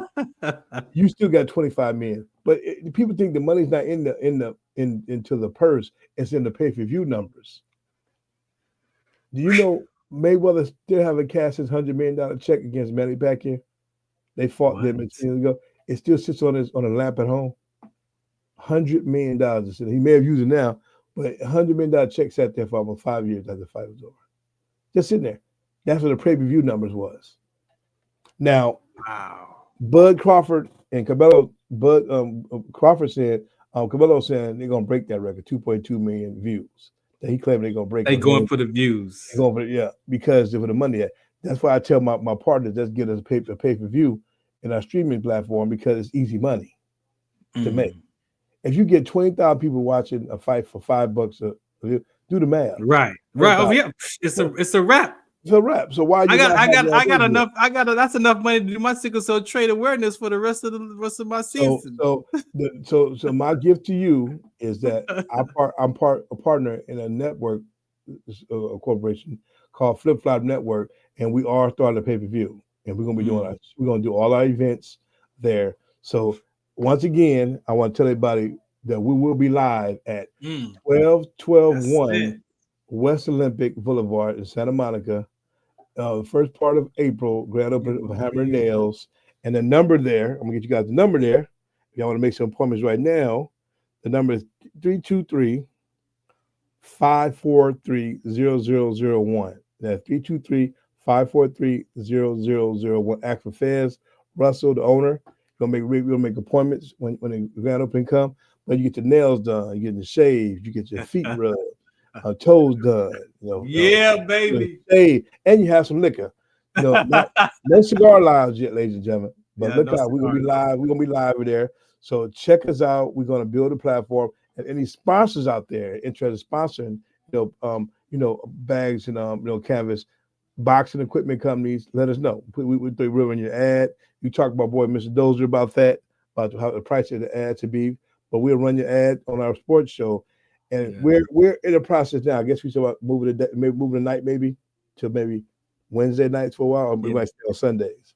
But I will be coming to the studio more because I'm working on a project out in that area closer because I live in Los Angeles. But I have a sister out in Corona, but I still go out there and visit and a surprise up in the in the studio. I love being in the studio because there's nothing like it. I'm at the house right now. This is exactly the house you are here. But see, when studio. It takes a whole different platform when you're in the studio. Yeah. And so we're going to make people understand that we're going to take Bag to Canvas to the next level, showing the politics of sports, what sports is really all about. So we're gonna have a couple of guests on there next week. I'm working on getting Mr. Rodney Rippey next week on there because Rodney, the big advocate for the veterans. Him and Mr. What was his brother's name? Who's with him? Bill. Bill Montgomery, who's cousin of Catherine Johnson. So we want to get, and I also have Mr. B.J. Douglas, who played the father of the Black Power Ranger. And I talk to BJ all the time, and we working on something big. So yes, we need a platform for the vets can come and just lay down and get down, get your nails done. So we're gonna talk to the owner about doing something for the vets on that grand opening.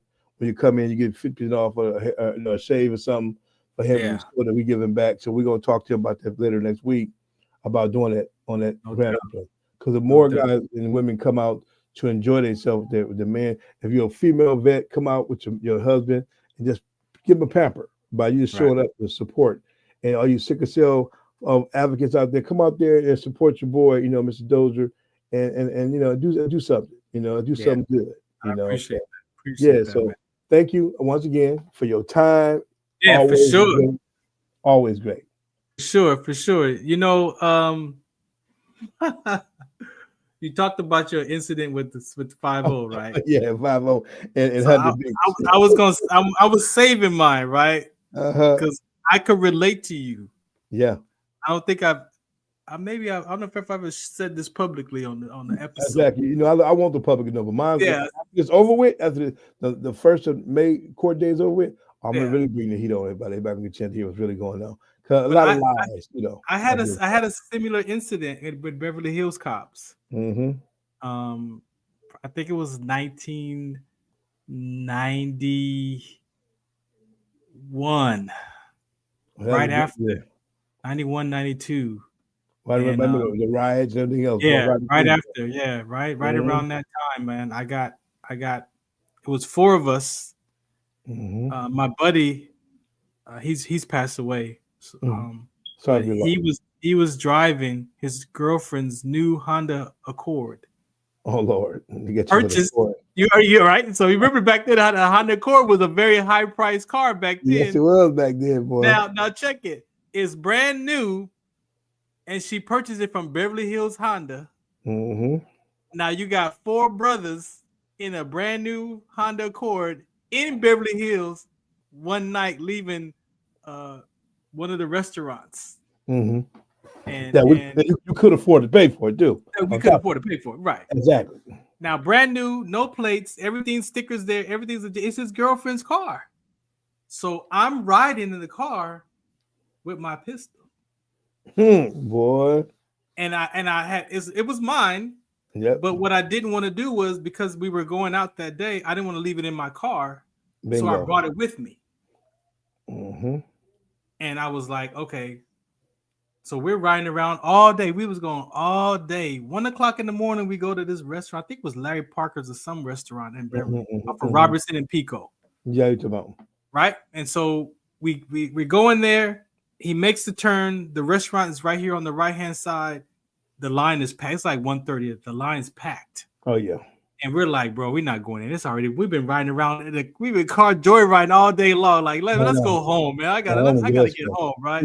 Denny's, man. That's the case.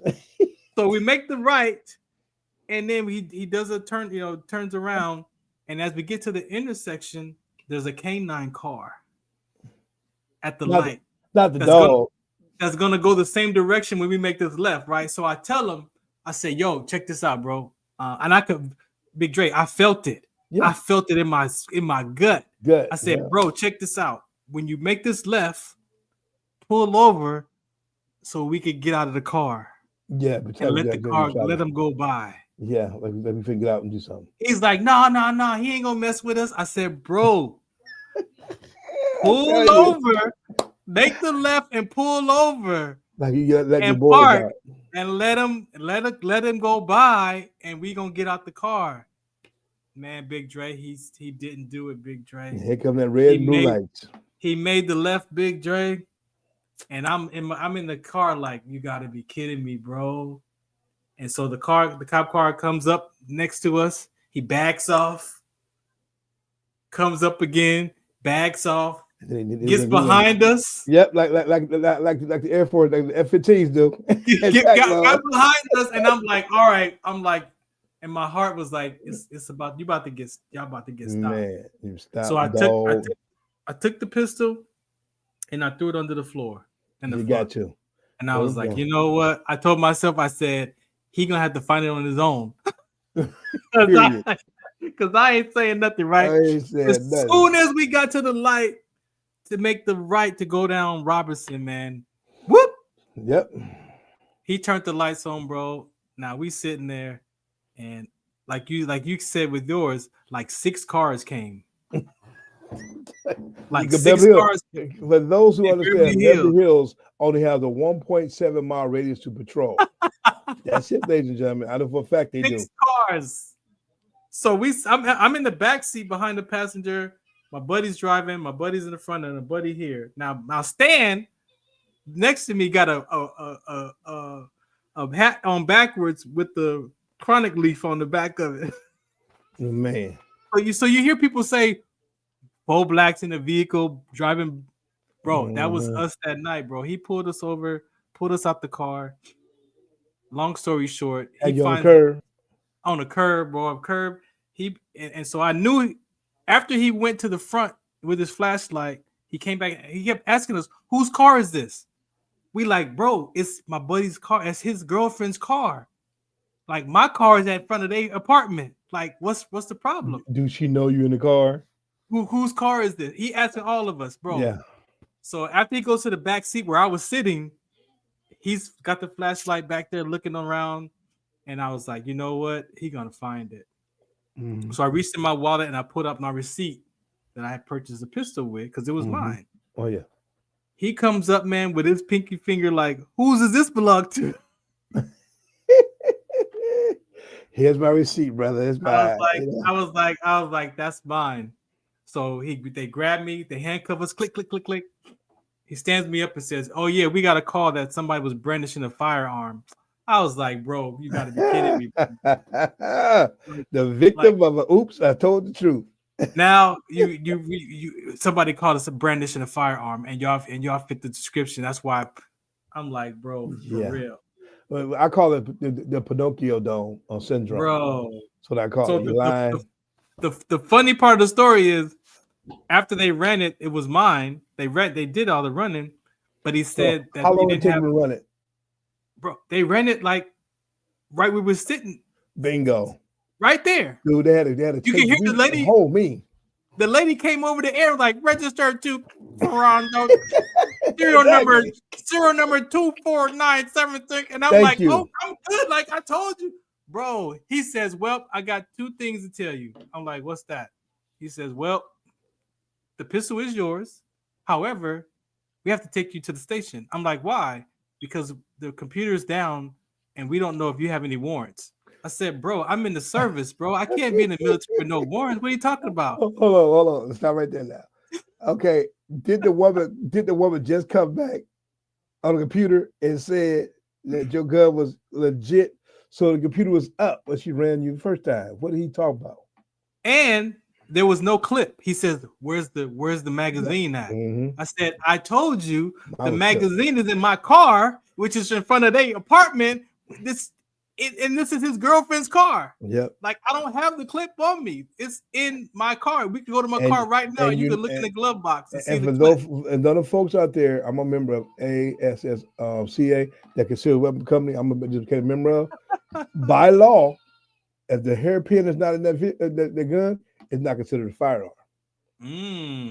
See, the hairpin pin not there because you can't fire it without the pin. The firing pin. Firing pin. So people understand that. So it right there. That's see. So you're like, well, how can you fire it? No firing pin in it. If you guys saw the shooter, that's what it's all about. You just I didn't have the magazine. I didn't have the magazine. The magazine I had was my fully loaded. Mine was fully car. loaded. That's why it got me with CCW permit.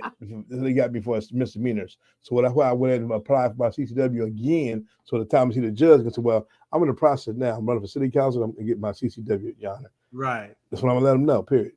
Big Dre.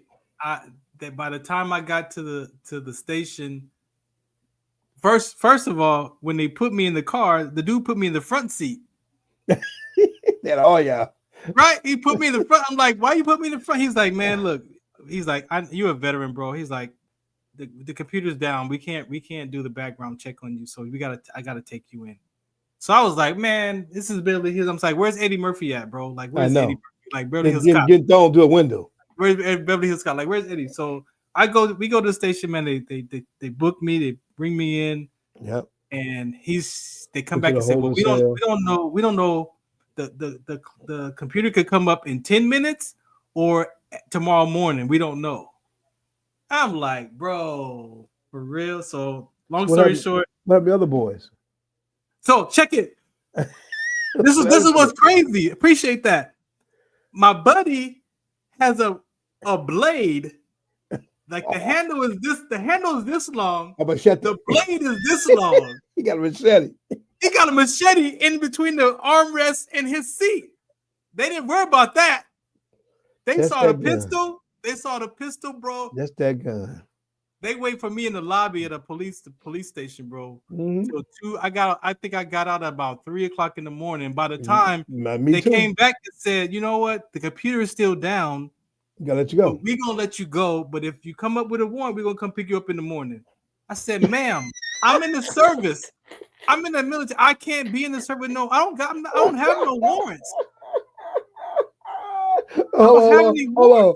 Did you just say she gave her a proprietary note? You're gonna be there waiting for her. He said if you come up with a warrant, we're gonna come back and pick you up. But since the computer's still down at 3 a.m, I'm gonna let you go. I would have said, But- catch me if you can. That makes no entire 100% sense right there. Man. Let me tell you. So let me end the story. I go home 6 months later. I get a phone call from a detective that says, you can come and pick up your pistol. I'm like, I'm like, I thought y'all destroyed it. He's like, nope. We investigated. There was no clip. So, and the way that the officers handled it, there was no reason for them to take you. So they gave me my pistol back. And I would have, that's why I'm trying to figure out why they did that to me, help me. I'm thinking they're gonna take it and destroy it. No, they called me and had it in an envelope at the station and said, you can come and pick up your pistol. But that was then. You know what it is now? Yeah, you know what it is now? You got to go through the DOJ. I have to go to DOJ to get a gold seal now, stating that it's a firearm release, and go to the person, the manufacturer, who I got to the FFL, who sent it. Well, I picked it up. We had 10-day wait to them now to get my gun back. Now, wow. They told me that night Sunday, go by properties on Monday while you're in town and pick it up. So I called him on the phone. Oh no, so you gotta get your DOJ release. I said, what you mean? He didn't say that. He let my. So you trying to hold my gun until my court date. You trying to do? You must think I'm crazy. Bro. So my lawyer say, how you holding the gun that is rightfully his? You said it was his. I got paperwork, when you told me your story, I was like, ooh, bro, I got one almost kind of similar. Yeah. So, ladies and gentlemen, just remember, you have rights. Take the fire pin out. And also, you have rights, people. If any of y'all been through this stuff, man, call your local lawyers and find out. And that's what the problem is. We said to lock this show up, to lock it down. Remember, people, if you act your age and not your color, most of y'all will come home. You'll come home. You'll come home. Say that again for the people in the front row. Yeah, if you act your age, not your color, you will come home in a safe environment. Because you can't be out there doing man. They waiting for you to be wicked. They waiting for us to act the fool. They were for a fool. So Rodney King did all he did was take a Honda and go 12 miles an hour and got beat up by 7 officers. Just imagine what happened to us. I'm in a 300. You in a Honda Accord, for God's sake. Honda Accord with 4 blacks. With 4 blacks at 2 a.m. Oh, we going to jail. Oh, you going to jail? You going to jail? So, in Beverly Hills, in a Beverly Hills Honda car with no plate. Yes, you must have just stole this. You had to. You must have just stole this car. You came to Snoop Dogg's house and you went to NWA. You was a supporter of NWA. You can't. Yeah. Whose car is this? Bingo. To do, where's my car? Part 2. Big Dre, man, thanks for hanging out tonight, man. I for really sure, man. Much show, much love. Remember, April, Hammer Nails. No, 12-1, West Olympic Boulevard, folks. We'll be there live. So prepare. We will give the merchandise out. We have stuff made for everybody to come out and represent us. So we got you. No, thanks, Big Dre, man. Peace out. Blessings. All right, again, thanks for listening in to the Farron Dozier Show, Trent Talk Edition. Shouts out to Andy Chan, man, for helping me get that conversation off the ground in the beginning of the episode around the United States and this Canada relationship and this globalization and what's going on in this current presidency. Y'all have opinions about that? Nobody's opinion is wrong, but just be able to give up your opinion. See, that's what I believe is going on in the world today. That we have so many opinions about life, and your opinion is your truth. Nobody's trying to take your opinion away. If your opinion is your truth, but someone might have a different view or a different perspective on that same conversation, and the ability to give up your view to listen to another person's view without diminishing or saying that your view is wrong, that's communication. Communication is harmonious. It's not reactive. It's listening to the person's tone, listening to the choice of words, repeating what the person said to making sure that you understand. This is how we disappear misunderstanding. This is how we have a level of communication that's harmonious, that people can share their views without feeling like they're going to be judged or they're going to have to fight to death to survive an argument with you. It's not about right or wrong or good or bad. When it comes to another human being. Now, there are things in life that are right and wrong, yes, that we have to apply the laws to. But when you apply your opinion up against another human being, human beings We're not fixed objects, but we talk to one another like we're a fixed object. I talk to you like a person with glasses, how the world talks about people who wear glasses. Oh, I'm black, so you talk to me how you hear the world talk about black men. You think you can talk to me that way. I'm a person first. And I believe that that's what's in the way of us being a United States, capital US. Our opinions. I teach that at church. In the spiritual context, my opinion is my will versus God's word and God's will. So if I'm going to be a follower of Christ, I have to give up my will. If I want to follow God, the Trinity, I have to give up my will. My will to me is my opinion for God's opinion about my life. And the moment I did that, I've been free from a lot of issues in life, from a lot of survival mindsets in life. Yes, your opinion is valid. It is your reality. And it's not wrong, nor is mine, nor is their neighbors, nor is the white guys or the black guys or the Hispanic guys or the Asian guy's opinion or her opinion. We all have opinions. We all have worries and concerns, and we have circumstances. And yes, we want to be right. You might be right, but just because you're right doesn't make it right to say what you want to say. You have the right to say whatever you want to say. You have that right to say whatever you want to say, but doesn't make it right. We talk about humility, compassion, empathy, all those conversations that might get in the way because your opinion is in the way. Not you as a person, but your opinion. Check your opinions. You're not going to lose a discussion because our opinions don't match. I'm not going to make you wrong because you don't agree with my opinion. I used to be like that. But that doesn't mean that it has to be that way. All right. I'm out of here. Next Wednesday, more Trench Talk US right here on MB Radio. Shouts out to the crews. I think we've had enough today. All right. So shout us out. What's the count? I appreciate y'all for listening in. I got to get out of here. It's been long enough today. Let's play some music before we get out of here. Let's go. This is my theme song right here. This is the Trench Talk. Shouts out to DJ Tantrum who made this track for me. I've had this for about 13, 14 years now. Appreciate you.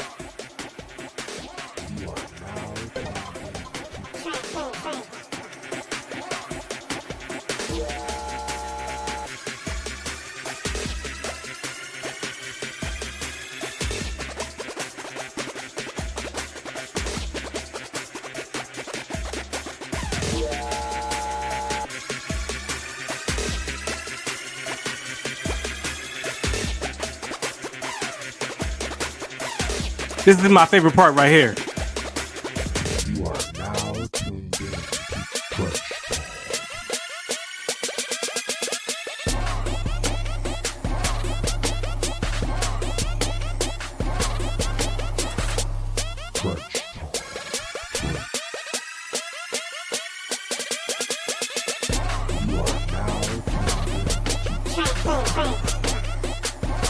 Ladies and gentlemen, thank you for tuning in to Military Broadcast Radio.